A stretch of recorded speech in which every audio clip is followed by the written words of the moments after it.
আমরা এখন হযরত সুলাইমান আলাইহিসসালামের যুগে আছি। তিনি তাঁর পিতা হযরত দাউদ আলাইহিসসালামের কাছ থেকে শাসন ক্ষমতা লাভ করেন।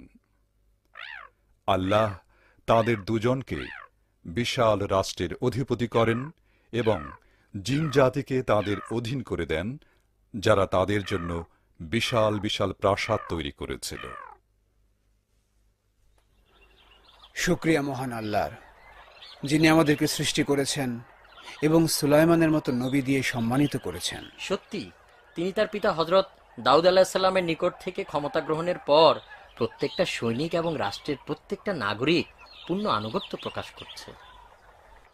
আল্লাহর ধর্ম যুগে যুগে এভাবেই পৃথিবীতে টিকে থাকে।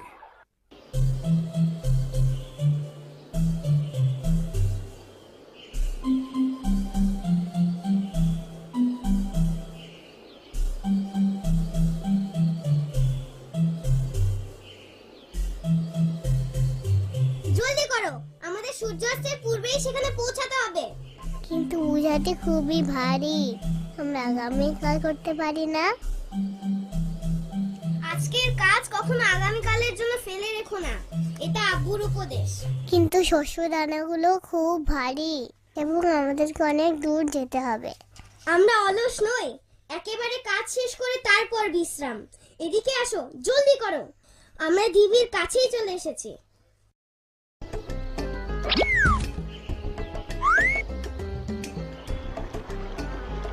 এখন আমরা ওপারে যাব কিভাবে? দাঁড়াও, আমার একটা বুদ্ধি আছে। আমি আবার চেষ্টা করব। কাঠ থেকে শক্ত করে ধরতে হবে, জলদি করো,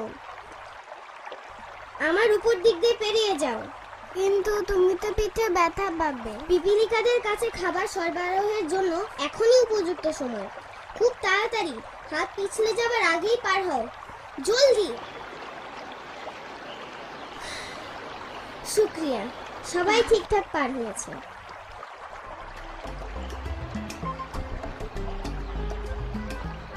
এভাবে তোমার হাতগুলো ভেঙে যেতে পারতো। এটা আমার কর্তব্য। উফ, আমার পিঠ। এটা আমাদের বহন করতে হবে। পুরো শীতকালের জন্য এটা আমাদের খাদ্যের মজুদ। ওয়াও, দেখো দেখো, পিপিলিকা ডিবি, আমরা চলে এসেছি, আমরা চলে এসেছি, আমরা পেরেছি, দেখো আমরা পেরেছি। তাড়াতাড়ি শস্য ভান্ডারের দিকে।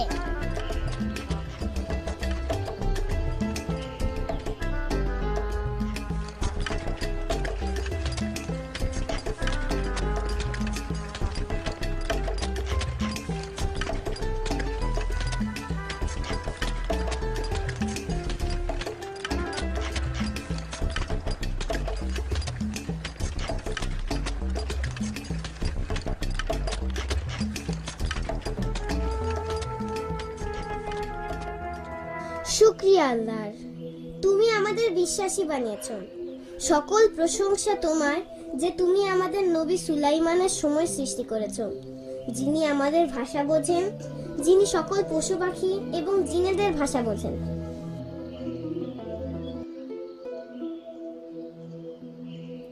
দিন বয়ে চলল। হযরত সুলাইমান আলাইহিসসালামের অনুসারীরা বিভিন্ন প্রান্তে ছড়িয়ে পড়ল রাজ্য বিস্তারের জন্য এবং আল্লাহর দ্বীন প্রচারের জন্য।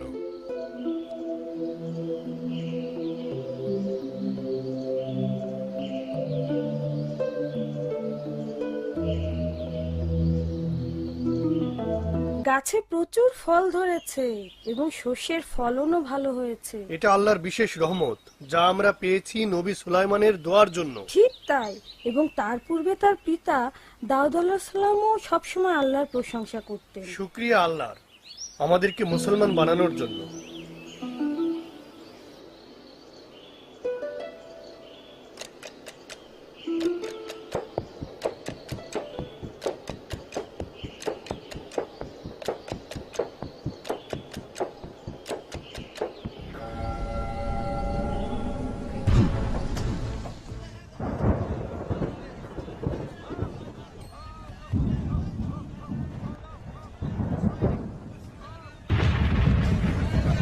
ওইদিকে না, এদিকে আসো, এইদিকে আসো, আমাকে অনুসরণ করো।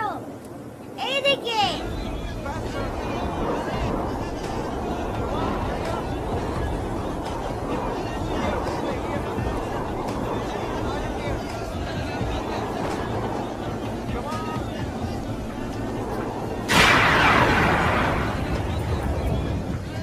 হায় হায়, আমি ফাঁদে পড়েছি।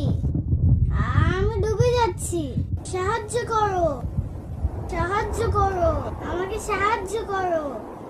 আমাকে আমাকে একা ফেলে যেও না। আমি ডুবে যাচ্ছি, ডুবে গেলাম যে। সাহায্য করো, সাহায্য করো। অপেক্ষা করো বন্ধু, আমি আসছি। দ্রুত করো, আমি পারছি না, ডুবে যাচ্ছি, ডুবে। ওকে বাঁচানোর জন্য কিছু একটা করতে। ডুবে যাচ্ছি, ডুবে। ওকে বাঁচানোর জন্য কিছু একটা করতেই হবে। ও দারুণ, একটা ফুল পড়েছে পানিতে। আমিও তাকে নৌকা বানাতে পারি।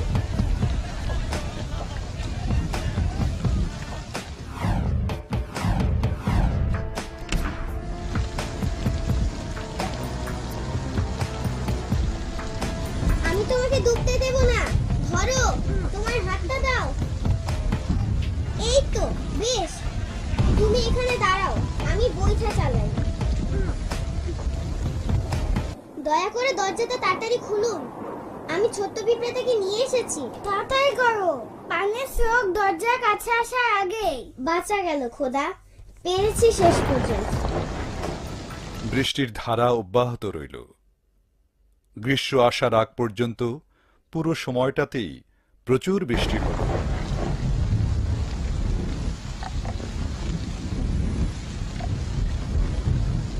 প্রতিদিনই থেকে থেকে বৃষ্টি হতো। এক পর্যায়ে গ্রীষ্মকাল এলো।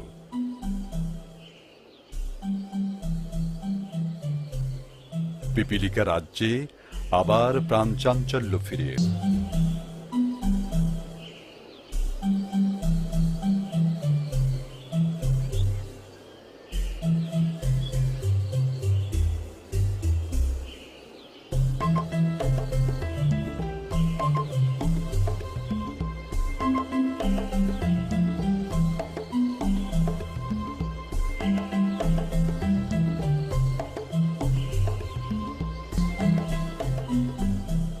আমি তোমাদেরকে একটি কাজ দিতে চাই। আমি একদল দক্ষ এবং শক্তিশালী পিঁপড়া চাই, যারা খাদ্যবীজের স্থান খুঁজে বের করবে। মহারানী মহানুভব, এই কাজের জন্য একমাত্র যোগ্য সদস্য হচ্ছে মুলা। সে সাহসী, শক্তিশালী, বিশ্বস্ত এবং সে ইতিপূর্বে অনেক পিঁপড়ার জীবন বাঁচিয়েছে। খুবই চমৎকার। সত্যি যদি সে এত দক্ষ হয়, তাহলে এখনই ডেকে পাঠাও। বন্ধু হে, খুব মনোযোগ দিয়ে শোনো।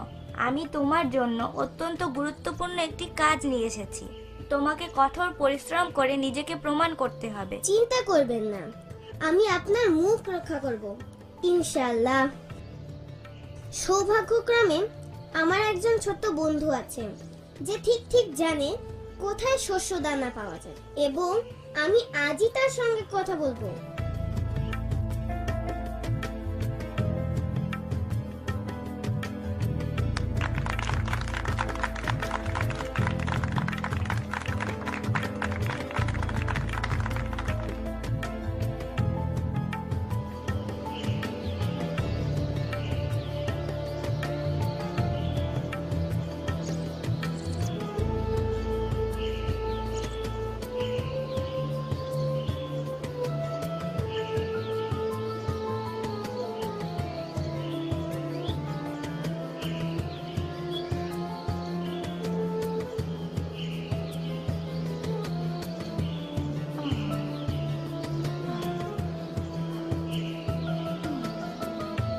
বড় ক্লান্ত আমি, ভীষণ ক্লান্ত, কিন্তু এখনো অনেক পথ যেতে বাকি। না না না, আমার তো একটা মহৎ উদ্দেশ্য আছে।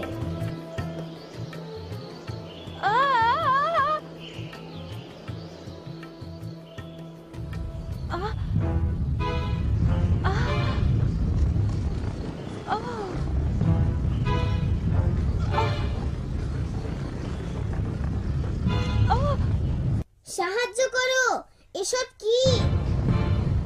আমাকে দ্রুত দৌড়াতে হবে, নইলে ওরা আমাকে মাটির সঙ্গে পিষে ফেলবে। না, আমি দ্বিধা করব না। আমাকে আমার সাথীদের বাঁচাতে হবে।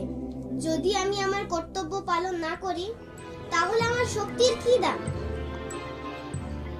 সুলাইমান আলাইহিসসালামের বাহিনীতে যোগ দিয়ে আমি সম্মানিত। আমিও আল্লাহকে বিশ্বাস করি এবং তার নবীদেরও। এটা আমাদের সবাইকে শেষ করে দিবে। এ দেখছি এক বিশাল বাহিনী, এবং তাদের যে কেউ আমাকে পায়ে পিষে ফেলতে পারে। হে আল্লাহ, এরা দেখছি আবার পিপিলিকার ঢিপির দিকে যাচ্ছে। এখন দেখছি আমার সব সাথীরাই মারা পড়বে। তাদেরকে জলদি সাবধান করতে হবে।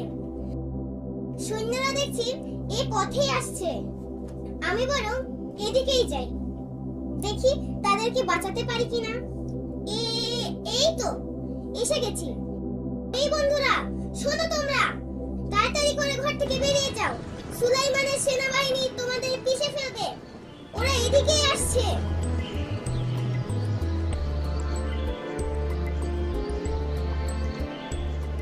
এটাই রক্ষা পাবার একমাত্র সুযোগ। সময় দাও খোদা। শোনো তোমরা, তাড়াতাড়ি করে ঘর থেকে বেরিয়ে যাও। সুলাইমানের সেনাবাহিনী তোমাদেরকে পিষে ফেলবে। ওরা এদিকেই আসছে। জলদি করো, সবাই নিজেকে বাঁচাও। সুলাইমানের সৈন্যরা এদিকে এগিয়ে আসছে। এখনই ডিবি ছেড়ে না গেলে ওরা আমাদের পিষে ফেলবে। নবী সুলাইমান আমাদেরকে অন্য পথে যেতে বলেছেন। কি ব্যাপার? আমরা যখন ও পথে অগ্রসর হচ্ছিলাম, তখন একটি পিঁপড়া চিৎকার করে তার সাথীদের বলছিল, তোমরা সবাই ঘর ছেড়ে বেরিয়ে যাও, নাইলে সুলাইমানের সৈন্যরা কিছু না জেনে তোমাদেরকে পায়ে পিষে মারবে। কি বুদ্ধিমান পিঁপড়া! নবী তখন মুচকি হেসে সৈন্যদের অন্য পথে যেতে বললেন এবং আল্লাহর নিকট প্রার্থনা করতে বললেন। প্রার্থনায় তিনি কি বললেন শুনি, যাতে আমিও তার মতো প্রার্থনা করতে পারি। তিনি বললেন, হে আমার রব, এমনি যেন হয় তোমার করুণার জন্য আমি তোমার প্রতি চিরকৃতজ্ঞ থাকি। তুমি আমাকে এবং আমার পূর্বপুরুষদের যা দান করেছ, এবং দয়া করে আমাকে তোমার সত্য পথের অনুসারী বানিয়েছ, তার জন্য কৃতজ্ঞ।